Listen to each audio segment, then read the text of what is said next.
오늘 우리가 은혜 나눌 말씀의 제목은 약한 것들 외에 except about my weakness. 그 오늘 봉독하신 그 고린도후서 12장 5절에서 10절 말씀 중에서 그 5절 말씀에 보면은 내가 이런 사람을 위하여 자랑하겠으나 나를 위하여는 약한 것들 외에 자랑하지 아니하리라, 이렇게 말씀을 하고 있습니다. 오늘 본문 말씀의 배경은 그 사도 바울이 등장을 하는데, 사도 바울은 어떤 인물입니까? 이분은요, 예수님을 만나서 회심하기 전에는 예수를 믿는 사람들을 따라다니면서 체포를 해서 그 죽이는 자리에도 있었습니다.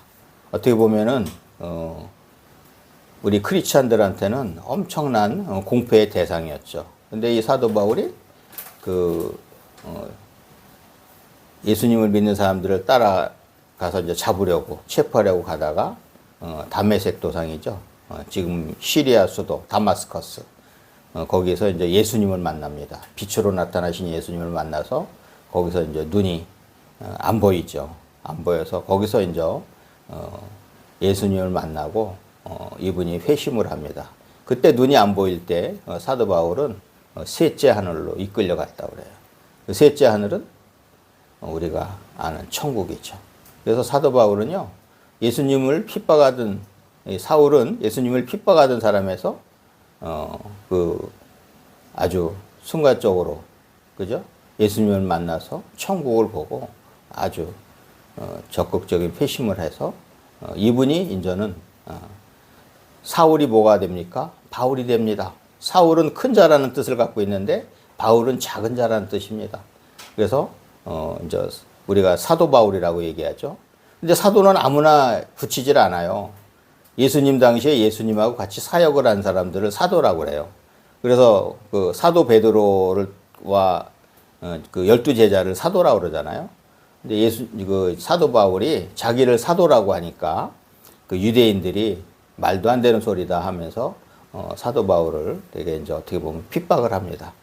그래서 이 사도 바울은요, 사울일 때는 예수님 믿는 사람들을 핍박하던 사람이었는데 이제는 예수 믿는 사람들한테 공격을 당하는 대상이고, 거기에 대해서 이제 오늘 대답을 한 겁니다. 자, 대답을 한 거예요. 유대인들이 어떻게 보면 자기에 대해서 네가 사도 맞느냐 하면서 이렇게 이제 공격을 할 때, 아무튼 오늘 사도 바울이 대답한 것이 약한 것들 외에, 우리는 이 세상 살아가면서 자랑할 것이 참 많죠. 나이가 들어갈수록 자식 자랑들을 사람들 많이 해요. 자식 자랑들. 아무튼 뭐 젊어서는 자기 자랑하고 집안 자랑하고 누구 자랑하고 누구 자랑하고 우리 집안에 누구 있다 뭐 하다못해 요즘 그 할 거 없으면 조상 자랑까지 합니다. 우리 옛날 조상에 영의정이 있었고 누가 있었고. 사울이 회심하여서 바울이라는 새 이름을 얻고 이방인의 사도가 되었죠. 이때 사울은요, 그리스인들의 죽음을 당연시하며 극심하게 박해하던 그가 이제 오히려 유대인들에게 박해를 받는 처지가 되었습니다. 그런 바울이 오늘 본문 말씀에서 약한 것들 외에 자랑하지 않겠다고 합니다. 그 이유는요, 자기가 약할 때 오히려 강하다고 확신하기 때문이었습니다. 사도 바울은요, 회심하기 전까지는 약한 사람이 아니었습니다. 세상적으로 자랑할 것도 많았습니다. 그 당시에 학문하면 최고로 떠졌던 가마리엘 문화에서 그 공부를 한 사람이에요. 그 다음에 뭐 바리새인 중에도 아주 특심한 바리새인이었죠. 누구 하나 어떻게 보면 세상적으로는요, 공격을 할 수가 없었어요. 그 당시에 로마의 압제하에 있을 때 로마의 또 시민권까지 갖고 있었어요. 로마의 시민권을 갖고 있었다는 거는 집안이 아주 부자였다는 거예요. 그래서 세상적으로는 어떻게 보면은 자랑할 것도 많지만, 그가 세상적으로 힘있다고 여겼을 때는 무슨 짓을 했어요? 힘없는 그리스도인들을 박해하는 자였습니다. 그러나 이 약한 기독교는요, 박해를 받을수록 더 멀리 퍼져나갔고 결국 로마의 국교가 되었습니다. 제가 유럽에 출장을 갔을 때 한번 카타콤에 들러봤는데 그 아주 그 네로 황제하며 이런 그 그리스도인들을 핍박하던 황제들이요 막 핍박을 할 때 그 굴에 들어가서 신앙을 지키려고 하다못해 아주 그 귀족의 부인이었는데 자기 아들을 데리고 들어가서 거기서 신앙을 지키려다가 거기서 이제 죽음을 맞이한 거죠. 그런 걸 보면은 이렇게 핍박을 많이 할수록 이 복음이 전파가 돼서 결국은 전 세계를 그때 어떻게 보면은 다 이제 정복을 하고 전 세계를 다스리던 로마가 기독교를 인정을 하고 또 로마가 기독교 국교가 되었습니다. 국교. 우리나라도 지금 크리스찬들이 30%라고는 하지만 국교가 된다는 거는 이게 말도 안 되죠. 엄청나게 어렵죠. 그죠? 근데 로마가 국교가 되었습니다. 복음이 세상을 정복한 것이죠. 이처럼 우리가 약할 때 강한 것은 하나님이 역사하시는 기회입니다. 사도 바울은 몸에 있는 가시를 제거하고자 3번 주께 간구하였다가 퇴짜를 맞았습니다. 내 은혜가 내게 족하도다. 이는 내 능력이 약한 데서 온전하여짐이라는 주님의 말씀에 그는 이제 가시를 가지고 사는 것으로 마음을 먹었습니다. 네가 받은 은혜 족한데 뭘 그것도 병까지 너 가시 있는 거 그것까지 치료하려고 그러느냐. 응? 그 가시를 갖고 살지. 그러면서 어떻게 보면 하나님이 안 고쳐주셨어요. 이 가시가요 그런 얘기를 해요. 어떤 분은 간질병이라는 그 주석가도 있고 또 어떤 주석가는요 안질이라는 이런 주석가도 있는데 아무튼 사도 바울이 자기가 세상적으로는 되게 고고하고 내세울 것이 많은 이런 사람인데 다른 사람들한테 추하게 보였던 것 같아요. 추하게. 그래서 이거를 고쳐달라고 하나님한테 기도했는데 하나님이 그냥 놔두십니다. 오늘 본문 7절 말씀에서는 여러 계시를 받은 것이 지극히 크므로 너무 자만하지 않게 하시려고 내 육체에 가시 곧 사탄의 사자를 주셨으니 이는 나를 쳐서 너무 자만하지 않게 하려 하심이라. 사도 바울은 벌써 천국을 봤어요. 아마 지옥도 보여주셨을 거예요. 천국을 봤으니 이 세상의 것을 진짜 말 그대로 배설물이라고 얘기할 정도로 사도 바울은 믿음이 대단했습니다. 그래서 사람들이 어떻게 보면은 시험 들까봐 자기가 본 거를 얘기 안 한다고 그러는 거예요. 오늘 본 말씀에서는. 내가 얘기하면은 이 시험 당할까봐. 이 말씀은요, 바로 하나님의 권능은 약한 자 안에서 완전히 드러난다는 말씀입니다. When I am weak, then I am strong. 참 제가 좋아하는 이 성경 구절이에요. 그래서 저는 영어를 많이 이제 구사하지도 않지만 이 표현은요. 제가 신학대학 다닐 때 그 교수님이요. 자기가 제일 좋아하는 성경 구절이라고 하면서 얘기를 하시더라고요. When I am weak, then I am strong. 내가 약할 때 곧 강함이라. 이 놀라운 진리를 깨달은 사도 바울은요. 더 이상 불평하지 않았습니다. 심지어 자신의 궁핍과 박해와 공고를 크게 기뻐하며 자랑하였습니다. 그것은 그리스도의 능력이 자신에게 머무는 것을 알았기 때문입니다. 우리 인생에는 누구나 가시가 있습니다. 다만 나 외에 다른 사람들은 잘 모르지만 하나님이 보시기에는 인간에게는 누구나 가시가 있습니다. 고린도후서 12장 1절에서 4절을 보면요. 사도 바울이 셋째 하늘 즉 낙원에 이끌려가서 말로 표현할 수 없는 말을 들었다고 하였습니다. 그는 천국에 가서 우리가 장차 볼 것을 미리 보고 온 것이었습니다. 우리 주위에도요. 내가 가본 천국의 저자인 그 퍼시 콜렛 박사처럼 천국에 가본 사람이 많이 있습니다. 그 사람들의 간증을 들으면요. 천국이 얼마나 아름답고 좋은지 우리는 우리의 본향에 속히 가고 싶어 합니다.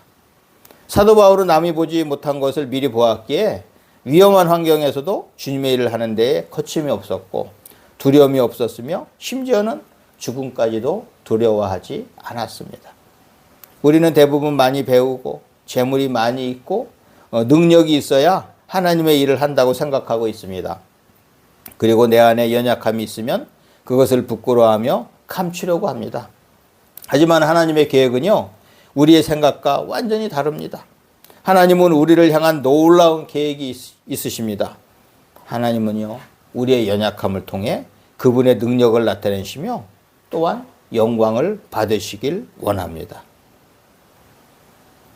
품 안의 자식이라고 얘기하죠. 어릴 적에 보면요, 아들들이 특히 자기 아버지가 대단한 사람으로 여겨요. 근데 그 아버지의 신화가 깨지면서 이제 자식들이 자라는 거죠. 어릴 때는 아버지가 최고 힘세고 아버지가 최고 똑똑하고 아버지가 최고인 거로 아는데 자라면서 자식들이 자라면서 아버지의 신화가 깨지면서 자식들이 자라는 거죠. 사실은 우리의 아버지 신화는 누굽니까? 우리의 영의 아버지, 전지전능하신 하나님을 우리가 믿고 의지하면 뭐가 두려울 것이 있어요. 그런데 우리가 믿지 않아서, 그죠? 의지하지 않아서 그런 문제가 생기는 것이죠. 하나님은 어떠한 상황에서도 우리의 의를 나타내는 것이 아니라 하나님께 전적으로 맡기는 전적으로 의뢰. 신앙용어로요, total commitment. 우리의 모든 것을 하나님께 맡기는 것입니다. 요건 맡기고 요건 내가 하고 요건 맡기고 요건 내가 하는 게 아니고 아주 작은 것까지도 하나님께 맡기는 것. 저는 그런 편이에요. 아주 작은 것까지도 하나님한테 기도합니다. 내가 한다고 하는 것이 아니고 하나님이 하시기 때문에 하나님한테 맡기는.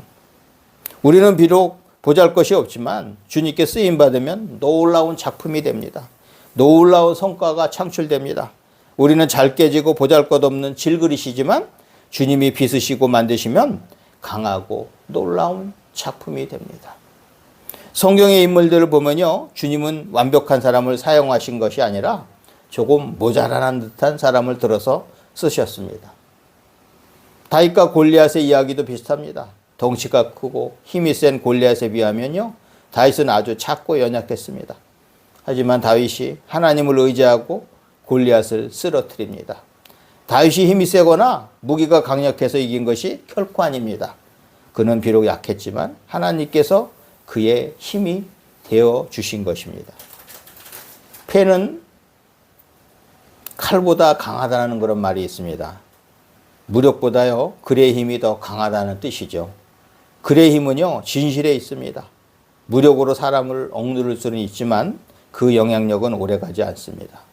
이는 지금까지의 역사가 증명합니다. 글은 진실의 힘이 있고 사람들을 깨우치는 힘이 있습니다. 그런데 이런 진실보다 더 강한 것이 뭐냐면 진리인 하나님의 말씀입니다. 그래서 펜보다 강한 삶을 사는 것은 진리의 말씀대로 사는 것입니다. 사도 바울은 자기가 약할 때 강하다고 고백합니다. 자기 의와 뜻을 내세우는 자아가 약해질 때 하나님의 역사하심이 강하게 나타난다는 것입니다. 나의 자랑과 능력은 하나님의 역사하심과 반비례합니다. 그래서 진리의 말씀을 따르는 사람이 자랑할 것은요, 자기의 약함입니다. 아까 어린 자식을 얘기했잖아요. 어린 자식을 부모님을 의지하고 모든 걸 부모님께 맡길 때는요, 무슨 힘을 발휘하죠? 그 부모님의 힘을 발휘합니다. 근데 싫어 내가 할래 하면요, 그거 자기 힘이에요. 그 자기의 힘이라는 건 보잘것없는 거지. 우리도 마찬가지예요. 우리가 영의 아버지를 의지하고 다 맡기면요, 내가 일하는 게 아니고 누가 일하십니까? 하나님 아버지가 일을 하십니다. 내가. 잘한 거는 다 내가 했다 그러죠? 이런 자세를 버려야 돼요. 하나님이 하셨다. 하나님. 지금 내가 이렇게 있는 것은 하나님이 계셨기 때문에 가능하다. 이렇게 인정을 해야 됩니다. 근데 잘 된 건 자기가 했다 그러고, 참 잘 안 되는 사람들은요, 부정적인 사람들은 항상 남 핑계를 댑니다. 잘 된 건 지가 했다 그러고 안 된 건 남 핑계를 대요. 인정을 안 해. 그건 참 잘못된 것이에요. 내가 뭔가 잘못돼서, 하나님이 그 길을 주셨나요? 하나님은 우리에게 복의 길을 주셨는데 내가 이거 싫어하는 거예요. 이거 싫어하면서 자꾸만 세상 바라보고 마귀가 좋아하고 사탄이 좋아하는 것을 자기가 바라보고 나갔으면서 나중에는 부모 탓하고 형제 탓하고 남 탓해요. 자기가 그랬으면서. 어떤 부모들은 그래요. 어떤 부모는 자기 살려고 그냥 그런 안 좋은 일을 시키는 부모도 있지만, 근데 세상에 대다수 부모가 그렇게 합니까? 그렇게 안 하죠. 세상의 대다수 부모는 그렇게 안 합니다. 그렇게. 그래서 우리는 우리 영의 아버지 하나님께 모든 것을 맡길 때 두려움이 없습니다. 사도 바울은 몸에 하나님의 허락하신 가시가 하나 있었습니다. 그 가시가 무엇인지는 모르지만 그것으로 인해 사도 바울은요, 자기의 자아가 약해졌습니다. 사도 바울은 그 가시로 인해 약해진 것을 감사하며 기뻐하며 자랑했습니다. 그 이유는요, 자신의 연약함을 통해서 주님의 강한 능력이 드러나기 때문이었습니다. 사도 바울과 같은 사람도 자신을 낮추고 그리스도만을 높이는 일에 힘썼는데 하물며 우리는 어떠해야 할까요? 우리는요, 더 약해져야 합니다. 우리가 약해진다는 것은 우리의 혈기를 버리고 우리가 모든 것을 할 수 있다는 교만을 버리는 것입니다. 저도요, 많은 시험을 쳐봤지만 실패하지 않은 때는요, 하나님께 맡기고 최선을 다할 때였습니다. 하지만 내가 반드시 합격할 거야, 내가 누군데 하고 이런 교만한 모습을 보일 때는 실패한 경우가 많았어요. 그런데 모든 것을 내려놓고 겸손한 마음으로 준비하고 하나님께 맡기고 의지할 때요, 좋은 결실이 있었어요. 축구 경기도 그렇습니다. 강팀이 약팀을 항상 이기는 것은 아닙니다. 약팀은요, 겸손하게 강팀에 대해서 연구를 하고 방비를 하여서 종종 약팀이 강팀을 이기는 경우가 있습니다. 오늘 새벽에 토트넘과 풀럼의 경기가 그렇습니다. 해설가도 그래요. 풀럼이 토트넘에 대해서 연구를 참 많이 했다. 그러니까 다른 팀들도 이제 하위 팀들이, 중하위 팀들이 토트넘을 이기려면 이 풀럼이 한 것처럼 저렇게 하면 될 것 같다. 그런 얘기를 합니다. 왜 강팀이 약팀한테 집니까? 강팀은요, 약팀한테 쉽게 이길 거라고 그냥 막 달려들었기 때문입니다. 우리가 약하다고 생각할 때에 남에게 묻고 주위를 돌아보며 또한 하나님께 매달리게 됩니다. 우리는 혹시 내가 했다 이런 병에 걸리지는 않았나요? 우리가 하는 사역은요, 우리가 하는 것이 아니라 하나님이 하시는 것입니다. 하나님이 도우셔서 좋은 결과가 생기고 어려움을 돌파하며 이길 수가 있었던 것입니다. 에레미야 17장 7절에서는 무릇 여호와를 의지하며 여호와를 의뢰하는 그 사람은 복을 받을 것이라고 합니다. 또한 빌립보서 4장 13절에서는 내게 능력 주시는 자 안에서 내가 모든 것을 할 수 있느니라고 하십니다. 우리는 주님이 우리와 함께 하실 때에는 못할 것이 없습니다. 하지만 내가 모든 것을 한다고 하면 못하는 것이 하는 것보다 더 많게 됩니다. 경주에요, 예전에 김외과와 유내과가 있었는데 이분들은요, 경주의 어떤 교회에 한 교회의 장로님들이셨습니다. 두 분 다 미국서 박사학위를 받고 오신 분들인데 어려움에 처한 사람들에게 많은 도움을 주는 분들이었습니다. 이분들의 신앙이 얼마나 좋은지 수술하기 전에 반드시 기도하고 시작하고 또 교회에서 누가 무슨 말을 하면요, 이분들 귀에만 들어갔다 하면 함흥차사였어요. 다른 사람한테 결코 전하지 않았어요. 그 교회 목사님은 그리 명성이 있는 분도 아니었지만 장로님 두 분은요, 누가 무슨 말을 넣어줘도 기도합시다 하고 들은 것으로 끝이었습니다. 그러니까 교회에 잡음이 안 생기고 좋은 교회로 소문이 나서 부흥되는 교회의 모델이 되었습니다. 어떤 일에 성공 뒤에는요, 누군가가 떠받들어 주는 사람이 있었기 때문이고 누군가 희생해 주는 협력자가 있었기 때문에 가능했던 것입니다. 세례 요한이 말했습니다. 그는 흥하여야 하겠고 나는 쇠하여 하리라. 여기서 그는 누굽니까? 예수 그리스도죠. 그리고 그 당시에 엄청나게 인기가 있고 대단했다고 여겼던 세례 요한은요, 자기 자신을 확 낮춥니다. 예수 그리스도는 흥해야 하겠고 나는 쇠하여 하리라. 바로 우리가 이런 자세가 됩니다. 하나님 아버지는 흥하여야 하겠고 나는 쇠하여야 하리라. 이런 자세로 살아간다면요, 우리는 하나님께서 우리에게 맡겨주신 사명을 잘 감당할 것이고 또 하나님이 우리에게 주신 복을 풍성히 누릴 것입니다. 왜 우리가 약해져야 합니까? 우리가 약해지면요, 하나님이 역사하십니다. 근데 내가 강하고 내가 할 수 있다, 교만한 모습을 나타내면요, 하나님이 설 곳이 없어요. 하나님이 설 곳이 있게 하기 위해서는 우리가 약해져야 됩니다. 내 자아가 약해져야 됩니다. 우리 할렐루야 축구성교회 가족은요, 우리의 약함을 자랑하시며 하나님의 역사하심을 바라보고 나가는 지혜로운 자들이 되시기를 주님의 이름으로 축원합니다.